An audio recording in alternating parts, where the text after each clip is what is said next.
Bismillahirrahmanirrahim. Assalamualaikum warahmatullahi wabarakatuh. Perkenalkan, nama saya Siti Nur Alia dari kelas A Manajemen, akan menjelaskan materi dari mata kuliah pemasaran. Adapun NIM saya yaitu 22090350077. Ya, materi pada kesempatan kali ini yang akan saya jelaskan yaitu materi siklus hidup produk. Yang dimana yang pertama yaitu, poin pertama yaitu pengertian dari siklus hidup produk, yang dimana siklus hidup produk membagi dirinya ke sejumlah tahapan evolusi produk, mulai saat debutnya sampai berakhirnya. Dari setiap tahapan juga dibarengi dengan berbagai tantangan dan karakteristik masing-masing. Nah, yang pertama itu ada pengembangan. Pada tahap ini sering juga disebut dengan lembah kematian. Pasalnya, biaya terakumulasi tanpa pemasukan yang sesuai dengan pengeluaran. Bahkan beberapa produk atau bisnis memerlukan waktu bertahun-tahun dan modal investasi yang tidak kecil untuk menjaga kelangsungan perusahaan.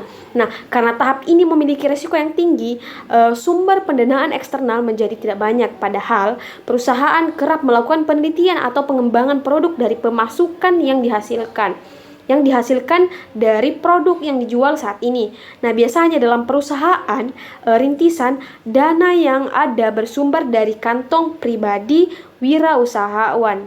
Kemudian yang selanjutnya yaitu pengenalan. Nah, pengenalan yaitu tahap ini berarti mengembangkan pasar untuk produk sembari membangun kesadaran pasar. Dalam tahap ini, biaya pemasaran akan tinggi lantaran pentingnya menjangkau pasar yang lebih luas. Kemudian bagi perusahaan Anda dalam tahap ini akan memperoleh perlindungan hak kekayaan intelektual. Menetapkan harga produk kemungkinan akan tinggi karena guna membalikkan biaya yang dipakai untuk pengembangan siklus hidup produk. Ya, biasanya di tahap ini para investor atau pemberi pinjaman akan mendanai bisnis Anda.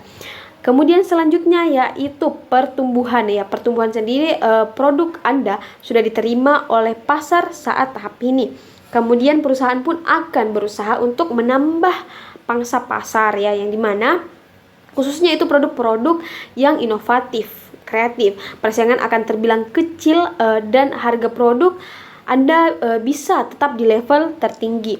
Di tahap ini, keuntungan dan pertumbuhan produk akan meningkat dan pemasaran produk semakin diterima pasar yang lebih luas. Di tahap pertumbuhan, Anda akan merasakan perkembangan yang terjadi ke level berikutnya dengan menjaga harga level tinggi guna pertumbuhan penjualan.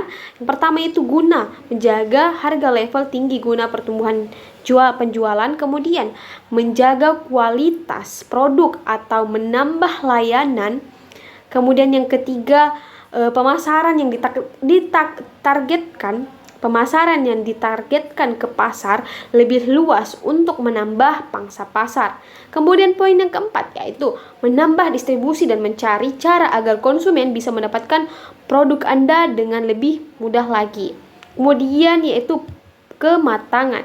Dalam tahap ini penjualan akan cenderung lebih datar dari sebelumnya karena persaingan yang lebih kuat dari kompetitor. Yang perlu Anda lakukan adalah meningkatkan kualitas produk untuk menjaga pangsa pasar. Meningkatkan kualitas produk untuk menjaga pangsa pasar. Kemudian meningkatkan juga kreativitas pada produk yang Anda produksi. Walaupun biasanya penjualan akan ada berada di titik tertinggi di sepanjang berdirinya perusahaan, harga akan diturunkan agar tetap kompetitif di pasaran. Biaya produksi juga cenderung menurun dalam tahap ini lantaran keperluan untuk menjadi lebih efisien. Kemudian yaitu penurunan.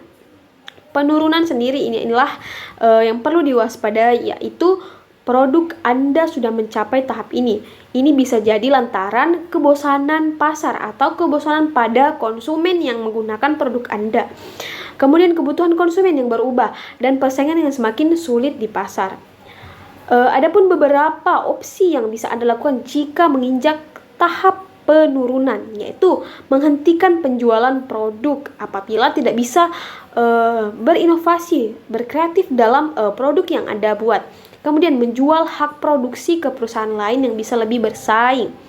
Menjual hak produksi ke perusahaan lain yaitu menjual produk yang lebih butuh. Kemudian selanjutnya itu tetap mempertahankan produk namun menambah fitur baru.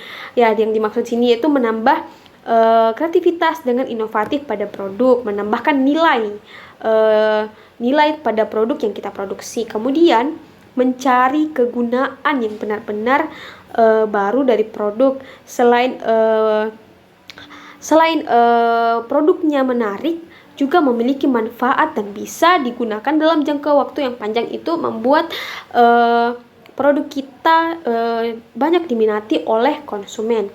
Kemudian yang selanjutnya itu menjelajahi pasar baru, contohnya seperti memulai ekspor. Kemudian selanjutnya yaitu kita memahami siklus sebuah produk akan sangat membantu bisnis startup atau mulainya kita untuk berbisnis dalam melakukan pengembangan produk yang dibutuhkan, karena pada dasarnya tidak ada produk yang akan terus bertahan di pasaran atau dicari konsumen selamanya. Jadi kita harus pintar-pintar melihat situasi, melihat sekitar, apakah produk kita ini cocok untuk di zaman sekarang, seperti itu. Kemudian seiring dengan perkembangan zaman, kebutuhan masyarakat terus meningkat dan persaingan yang semakin kompetitif. Jadi setiap produk pastinya akan mengalami perkembangan. Makanya memahami siklus hidup sebuah produk akan membantu sebuah bisnis, dan itu akan sangat penting untuk bagaimana strategi bisnis kita selanjutnya untuk bertahan di tengah berbagai perkembangan yang ada. Nah, itulah tadi penjelasan terkait siklus daur produk atau siklus hidup sebuah produk di zaman kita sekarang, bagaimana kita menyikapi dan ada beberapa tahapan yang perlu dilakukan. Sekian dari saya. Wabillahi taufiq wa hidayah. Wassalamualaikum warahmatullahi wabarakatuh.